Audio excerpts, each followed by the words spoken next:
មេរៀនដ៏សំខាន់ដ៏មានតម្លៃមិនអាចកាត់ថ្លៃបានទាំង10របស់លោក Steve Jobs ដែលអ្នកត្រូវរៀនសូត្រលោក Steve Jobs ជាមនុស្សបុគ្គលដែលមានទស្សនៈវិស័យច្បាស់លាស់និងជាបុគ្គលម្នាក់ដែលត្រូវបានគេចាត់ទុកជាថាជាបិតាបច្ចេកវិទ្យានិងអ្នកត្រួសត្រាយផ្លូវដល់បដិវត្តន៍បច្ចេកវិទ្យាក្នុងទសវត្សរ៍ទី21នេះផងដែរលោក Steve Jobs មិនមែនជាវិស្វករហើយក៏លោកជាបុគ្គលដែលរៀនមិនចប់ថ្នាក់មហាវិទ្យាល័យផងដែរតែអ្វីដែលគួរឲ្យភ្ញាក់ផ្អើលគឺលោកប្រែក្លាយក្រុមហ៊ុន Apple ដែលស្ទើរតែខ្សែធនដួលរលំរហូតដល់ជាក្រុមហ៊ុនដ៏មានកេរ្តិ៍ឈ្មោះល្បីល្បាញមួយលើសកលលោករហូតដល់សប្តាហ៍ថ្ងៃខាងក្រោមនេះជាមេរៀនទាំង10របស់លោក Steve Jobs ដែលមនុស្សគ្រប់រូបរៀនសូត្រនិងអនុវត្តប្រចាំថ្ងៃ 1. ត្រូវមានគំនិតវិជ្ជមានលោក Steve Jobs បានប្រទះនឹងភាពជូរចត់ឧបសគ្គភាពរីករាយនិងបញ្ហាជាច្រើនសម្រាប់លោកតែលោកក៏បានព្យាយាមរកនៅវត្ថុដែលធ្វើឲ្យលោកមានភាពរីករាយនិងមានគំនិតវិជ្ជមានក្នុងជីវិតរបស់លោកដូច្នេះអ្នកគួរតែចេះប្រើអំណាចនៃគំនិតវិជ្ជមានរបស់អ្នកកុំធ្វើជាមនុស្សដែលទឹកពេញកែវតែត្រូវធ្វើជាមនុស្សដែលមានគំនិតវិជ្ជមានដែលមើលឃើញអ្វីនៅក្នុងផ្លូវវិជ្ជមានប្រសិនបើអ្នកគិតអវិជ្ជមានភាពអវិជ្ជមាននឹងធ្វើឲ្យអ្នកទន់ខ្សោយហើយអ្នកនឹងមិនអាចរស់នៅក្នុងជីវិតមួយឲ្យមានន័យបានឡើយ 2. ធ្វើដំណើរកម្សាន្តជារៀងរាល់ថ្ងៃធ្វើកម្សាន្តដំណើរកម្សាន្តហើយរៀនអ្វីដែលថ្មីកាលពីលោក Steve Jobs អាយុ19ឆ្នាំលោកធ្វើដំណើរទៅកាន់ប្រទេសឥណ្ឌាលោកក៏បាននិយាយផងដែរថាការធ្វើដំណើរកម្សាន្តធ្វើឲ្យលោកមានការយល់ឃើញកាន់ទូលំទូលាយធ្វើឲ្យការគិតរបស់លោកកាន់តែរីកធំនិងធ្វើឲ្យគាត់អាចបើកខួរក្បាលមើលឃើញអ្វីដែលអ្នកអាចទៅកាន់អ្វីដែលអាចធ្វើទៅកើតនិងធ្វើអាចទៅរួចអ្នកគួរតែធ្វើដំណើរកម្សាន្តដើម្បីទទួលបាននូវបទពិសោធន៍ថ្មីពីវប្បធម៌និងជីវិតនៅក្នុងការរស់នៅរបស់ជនជាតិសាសន៍ផ្សេងៗក្នុងពិភពលោក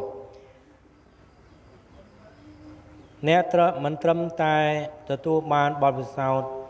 ថ្មីនោះទេតែអ្នកថែមទាំងបានបើកចំហជើងមេឃនៃគំនិតនិងចំណេះដឹងរបស់អ្នកកាន់តែទូលំទូលាយផងដែរហ៊ានប្រថុយប្រឋាននឹងជីវិតចំណុចទី3លោក Steve Jobs ជាមនុស្សដែលហ៊ានប្រថុយប្រឋាននឹងហានិភ័យហើយនេះហើយជាអ្វីដែលលោកខុសឆ្ងាយពីគូប្រជែងរបស់លោកកម្រមាននាយកប្រណិប័តណាហ៊ានផលិតផល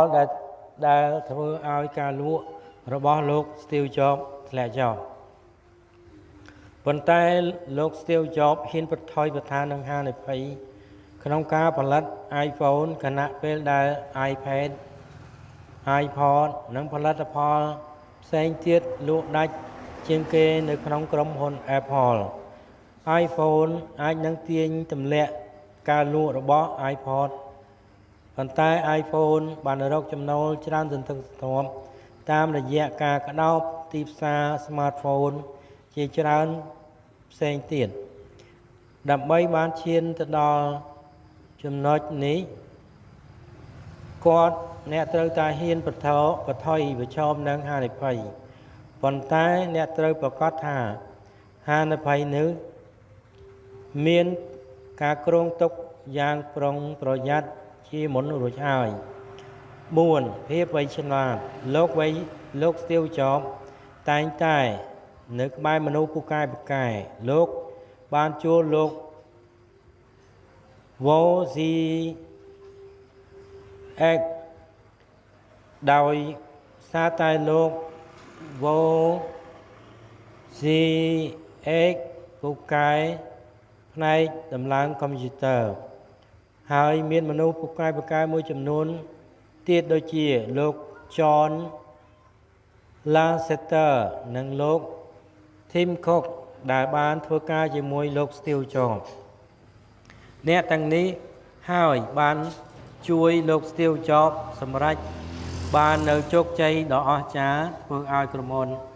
Apple ក្លាយជាមនុស្សដែលមានម៉ាកសញ្ញាល្បីល្បាញរហូតដល់សព្វថ្ងៃអ្នកគួរតែរៀនសម្របខ្លួនជាមួយមនុស្សដែលពូកែជាងខ្លួនដើម្បីសម្រេចបានជោគជ័យរបស់អ្នកកុំបណ្ដោយឲ្យភាពអាត្មានិយមរបស់អ្នកកាត់ផ្តាច់ទំនាក់ទំនងជាមួយអ្នកដទៃឲ្យសោះ 5. រៀនពីភាពបរាជ័យកាលឆ្នាំ1984លោក Steve Jobs ត្រូវបានគេបណ្តេញចេញពីក្រុមហ៊ុនរបស់លោកគួរតែមានការបាក់ទឹកចិត្តប៉ុន្តែបែរជាមានគំនិតវិជ្ជមានវិញលោកមានប្រសាសន៍ថាទម្ងន់នៃភាពជោគជ័យគឺត្រូវបានជំនួសមកវិញការចាប់ផ្ដើមថ្មីម្ដងទៀតការចាប់ផ្ដើមថ្មីម្ដងទៀតធ្វើឲ្យលោកមានសេរីភាពក្នុងការបំផុសគំនិតភាពច្នៃប្រឌិតបន្ថែមទៀតអ្នកមិនត្រូវខ្លាចភាពបរាជ័យនោះទេហើយព្រោះវាមិនមែនជាទីបញ្ចប់ឡើយ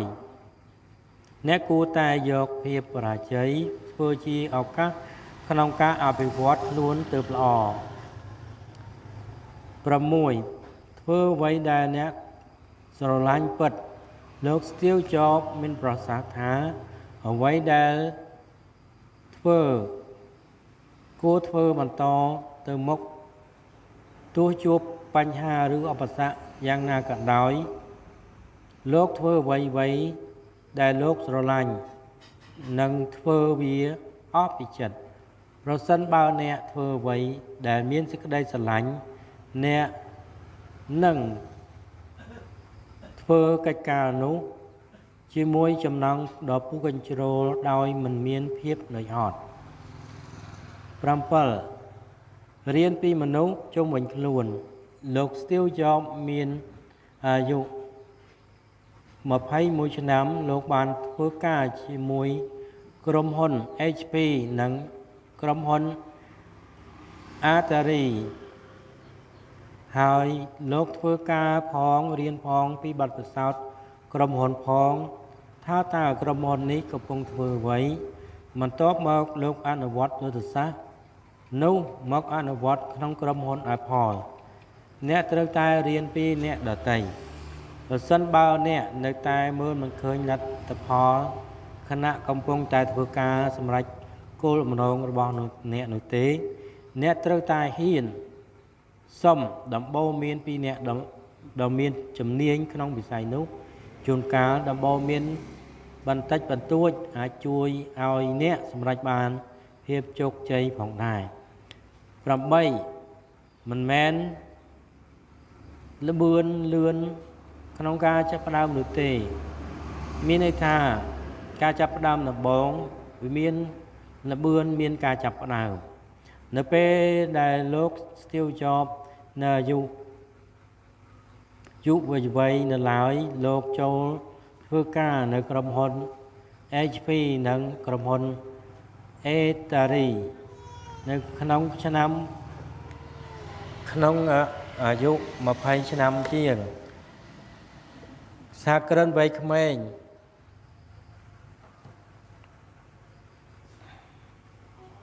ចាប់ផ្ដើមផ្សងព្រេងនៅក្នុងអាយុក្មេងខ្ចីគេមិនសូវមានសម្ពាធនោះទេបន្ទាប់ពីវ័យចំណាស់បន្តិចផ្ដោតលើក្រុមគ្រួសារឬអាជីពការងាររបស់ខ្លួន ប៉ុន្តែនៅអាយុវ័យក្មេងអ្នកអាចប្រឈមនឹងហានិភ័យជាច្រើនពីព្រោះថាបើអ្នកដួលអ្នកមិនអាចងើបឡើងបានទេមានន័យថាការចាប់ផ្ដើមកិច្ចការគឺចាប់ផ្ដើមពីតូចទៅ9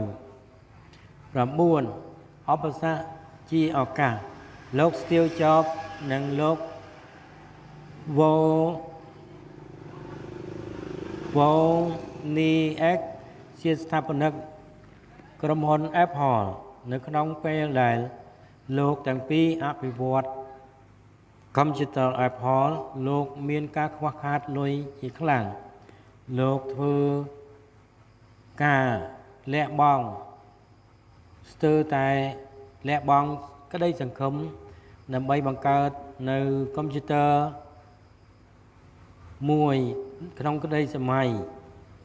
ប៉ុន្តែលោកមិនបានបោះបង់នោះទេគាត់ព្យាយាមជំនះឧបសគ្គនោះលោក Steve Jobs បានលក់ឡានរបស់លោកហើយលោក Wozniak បានលក់ម៉ាស៊ីនគណនាក្រាបរបស់លោកដើម្បីយកលុយមួយចំនួនទៅផ្គត់ផ្គង់ការផលិតនោះអ្នកត្រូវរៀនមើលឧបសគ្គទៅជាឱកាសដើម្បីជោគជ័យប្រសិនបើអ្នកពិតជាចង់ធ្វើអ្វីមួយអ្នកខិតខំស្វះស្វែងរកនៅដំណោះស្រាយដើម្បីឲ្យធ្វើបានវាចប់ចុងចាប់ដើមនៅពេលដែលអ្នកមានគំនិតមានផ្នត់គំនិតបែបនេះហើយគ្មានអ្វីដែលអាចរាំងអ្នកបានឡើយអ្នកនឹងមានជ័យជំនះលើឧបសគ្គនោះចំណុចទី10ចាំថាអ្នកមិនមែនជាមនុស្សអមតៈទេលោក Steve Jobs មានប្រសាសន៍ថាលោកអ្នកនឹងស្លាប់ថ្ងៃណាមួយមិនខានវាជាគន្លឹះដ៏សំខាន់ដែលធ្វើឲ្យលោកអ្នកផ្ដល់ការជ្រើសរើសសម្រាប់ជីវិតរបស់ខ្លួនតម្លៃនិងភាពភ័យខ្លាចភាពបរាជ័យវត្ថុទាំងអស់នេះនឹងបាត់នៅពេលដែលអ្នកស្លាប់មកពេលវេលាស្លាប់មកដល់ពេលដែលអ្នកមានអារម្មណ៍ថាបាក់ទឹកចិត្តអស់សង្ឃឹមអ្នកត្រូវចាំថាអ្នកមិនមែនជាមនុស្សអមតៈទេអ្នកនឹងស្លាប់នៅថ្ងៃណាមួយមិនខានដូច្នេះជាងមានអារម្មណ៍ស្មុគស្មាញអ្នកសង្ឃឹមអ្នកអស់សង្ឃឹមតបប្រមល់អ្នកត្រូវតែធ្វើឲ្យជីវិតមានតម្លៃបើទោះជាបីលោក Steve Jobs បានស្លាប់ទៅហើយក្តីកេរ្តិ៍ឈ្មោះរបស់លោកនៅតែបន្តរហូតដល់បច្ចុប្បន្នលោកជាមនុស្សដែលពូកែបំផុតគំនិតគួរទីច្រឡះស្រឡាញ់ជីវិតរបស់លោកនិងជីវិតរបស់ជីវភាពការងារ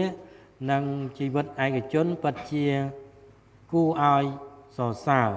ប្រសិនបើអ្នកអាចរៀនពីលោក Steve Jobs